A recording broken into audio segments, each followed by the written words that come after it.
Surya நடிச்சிருக்கும் retro. இந்த டைட்டிலின் அர்த்தம் என்ன? ரெட்ரோஸ்பெக்டிவ் அப்படிங்கிற இங்கிலீஷ் வார்த்தையின் சுருக்கம் தான் ரெட்ரோ. கோயிங் பேக்வேர்ட்ஸ், அதாவது பின்னோக்கி செல்லுதல் தான் இதனுடைய அர்த்தம். எதிர்பாராத விதமாக அனாதையாகிற சூர்யாவுக்கும் சூர்யாவை எடுத்து வளர்க்குற வளர்ப்பு தந்தையான ஜோஜி ஜார்ஜுக்கும் ஒரு கடத்தல் விஷயத்தில் பிரச்சனை வந்துடுது. இவங்க 2 பேருமே தூத்துக்குடி கிரிமினல்கள். தூத்துக்குடியிலிருந்து எல்லா விதமான கிரிமினல் வேலைகளை இவங்க 2 பேரும் செய்துட்டு வரும்போது சூர்யா காதலில் மாட்டிக்கிறார். அதனால அந்த கிரிமினல் வாழ்க்கையிலிருந்து கட் பண்ணிட்டு போக நினைக்கிறார். ஆனால் சூர்யாவின் வளர்ப்பு தந்தையும் சூர்யா செஞ்ச சமூக விரோத செயல்களும் அவரை துரத்திக்கிட்டே இருக்கு. இதிலிருந்து சூர்யா தப்பிச்சாரா இல்லையா அப்படிங்கிறது தான் இந்த சினிமாவின் கதை. இந்த 2 பேரும் இவங்களோட சுத்திர கிரிமினல்கள். ஒரு கேங்ஸ்டர் ஆக்ஷன் மூவிக்கு இந்த கதையே போதுமானது. இந்த கதையை எப்படி ப்ரெசென்ட் பண்ணியிருக்காங்க, எப்படி மேக் பண்ணியிருக்காங்க அப்படின்னு இந்த ரிவ்யூவில் பார்க்கலாம். இந்த சினிமாவோட பாசிட்டிவ் விஷயங்கள்: சூர்யாவின் performance, camera work, stunt sequence, song, BGM, சில இடங்களில் வர்ற சிங்கிள் ஷார்ட் சீன்கள். இப்போ இந்த சினிமாவின் மேக்கிங்கில் என்ன சிக்கல்னு பார்க்கலாம். ரெட்ரோ சினிமா பேசுகிற கதையே ரொம்ப ரொம்ப பழைய கதை தான். 80 வருஷம் தமிழ் சினிமாவில் இதே கதை ஏராளமான சினிமாக்களில் வந்திருக்கு. 1000ல் ஒருவன், புதிய பாதை, மிக சமீபத்தில் வந்த குட் பேட் அக்லி வரை ஏறக்குறைய இதே கதை தான். வயிற்றுல வேல் படத்தோட ஒரு குழந்தை பிறக்குது அப்படின்னு காமிச்சது தான் இந்த சினிமாவோட மிகப்பெரிய காமெடி. அதுபோக அந்த வேல் அச்சு கொஞ்சம் கூட மங்கி போகாமல் இருக்கு. ஏறக்குறைய 35 வயதுல அந்தமான் நிக்கோபார் தீவுக்கு போற சூர்யா வயிற்றுல இருக்க அந்த படத்தை அந்த தீவில் இருக்க தமிழ் அடிமைகள் கூட்டம் பார்க்குறாங்க. அந்த படத்தை பார்த்த உடனே பிரிஞ்சு போன சூர்யாவும் அந்த கூட்டத்தில் இருக்கிற சூர்யாவின் அம்மாவும் அப்பாவும் ஒன்று சேர்ந்துடுறாங்க. உண்மையிலேயே கார்த்திக் சுப்ராஜ் எந்த உலகத்தில் வாழ்ந்துட்டு இருக்காருன்னே தெரியல நமக்கு. அந்தமான்ல ஒரு தமிழ் மிராசுதார் இருக்காருன்னு காமிச்சது இந்த படத்தோட இன்னொரு பெரிய காமெடி. அதுவும் 1990களில் தஞ்சாவூர், பொள்ளாச்சி, ராமநாதபுரம் பகுதிகளில் அட்டூழியம் பண்ண மிராசுதார் இருந்தாருன்னு காமிச்சா கூட கொஞ்சம் நம்புற மாதிரி இருந்திருக்கும். அந்தமான் தீவுகளில் ஜமீன் மிராசுங்கிற விஷயமே இருந்ததே கிடையாது.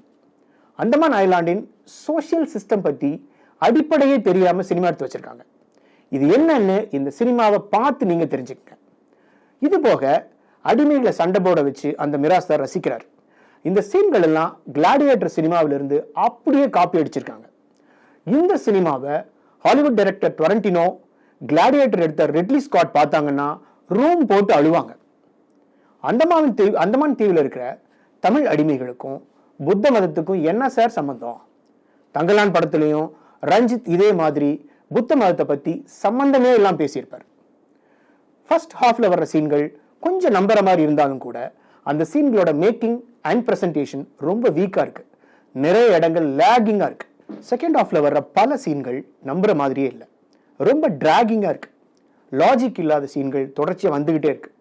ஒரு தீவுல பல ஆண்டுகளாக அடிமைகளாக இருக்கும் ஒரு கூட்டம் திடீரென ஒரு நாள் ராக்கெட் லான்ச்சரை எப்படி ஃபயர் பண்ண முடியும்னு இந்த டைரக்டர் தான் நமக்கு சொல்லணும். இந்த சினிமாவில் முக்கியமான பிரச்சனை ரொம்ப வீக்கான கேரக்டரைசேஷன் தான். சூர்யாவை தவிர வேற எந்த கேரக்டரையுமே ஸ்ட்ராங்கா கேரக்டரைஸ் பண்ணல. ஜோஜி ஜார்ஜினுடைய கேரக்டர் கொஞ்சம் பரவாயில்ல. இந்த சினிமாவின் ஸ்கிரீன் பிளே ரொம்ப வீக்கா இருக்கிறதுனால ஆடியன்ஸ் எமோஷனலா கனெக்ட் ஆக முடியல. நாசர், பிரகாஷ்ராஜ், ஜெயராம், மலையாளத்தின் மிகச்சிறந்த நடிகர்களான ஜோஜி ஜார்ஜ், சுஜித் சங்கர் இருந்தும் கூட இந்த சினிமா ஏன் சரியா வரலன்னு நீங்க யோசிங்க. மகேஷ் என்ற பிரதிகாரம், பனி, காம்ரேட் இன் அமெரிக்கா, ஜோசப், சோலா, நாயாட்டு மாதிரியான மலையாள படங்கள்ல மிக சிறப்பாக நடிச்ச இந்த 2 மலையாள நடிகர்களை ரெட்ரோ சினிமால ஏன் சரியா பயன்படுத்தல? மகா கொடூரமான அட்டூழியங்களை செய்யும் வில்லன்கள் வீக்கா கோமாளித்தனமாக ஏன் நடிச்சிருக்காங்க? நாசரை இப்படி வேஸ்ட் பண்ணியிருக்க கூடாது இந்த சினிமால. ஒருவேளை சூர்யாவோட ஹீரோயிசத்தை பூஸ்ட் பண்றதுக்காக மற்ற கேரக்டர்களை கோமாளித்தனமா காமிச்சிருக்காங்களா? ஆக்சுவலா இந்த ஸ்கிரிப்டை ரஜினிக்காக தான் நான் எழுதினேன், ஆனா அதுக்கப்புறம் இது சூர்யாவோட கைக்கு போயிடுச்சு. இதுல இருக்கிற நிறைய ஆக்ஷன் சீக்வன்ஸ் கொஞ்சம் கம்மி பண்ணிட்டு லவ் போர்ஷனை சூர்யா ஆட் பண்ண சொன்னார். இப்படியெல்லாம் நிறைய விஷயங்களை கடந்து தான் இந்த ஸ்கிரிப்ட் உருவாச்சுன்னு கார்த்திக் சுப்ராஜ் சொல்றார். ஆனா இந்த சினிமாவில் நம்ம பார்க்கும்போது கார்த்திக் சொல்ற அளவுக்கு அவ்வளவு டெப்தா என்ன இருக்குன்னு தேட வேண்டியதா இருக்கு. இதுல எதை நம்ம நம்புறது?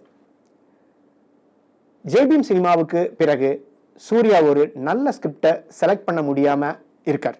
மொத்தத்துல இந்த சினிமா ஆக்ஷனா காமெடியான்னு கடைசி வரை குழப்பமா தான் இருக்கு. மொத்தத்தில் இந்த சினிமா அந்தமான் தீவுக்கு டூர் போன ஃபீலை தான் நமக்கு கொடுக்குது. மொத்தத்தில் ஓவர் பில்டப் உடம்புக்கு ஆகாதுன்னு சொல்ற சினிமா இது. மொத்தத்தில் ஜெயிலர் 2 சினிமானால ரஜினிகாந்த் எஸ்கேப் ஆன ஒரு சம்பவம் தான் இந்த சினிமா. மொத்தத்தில் ஃபர்ஸ்ட் ஹாஃப் ராணி காமிக்ஸ் மாதிரியும் செகண்ட் ஹாஃப் தினத்தந்தியில் வர்ற சிந்துபாத் கதை மாதிரியும் இருக்கு.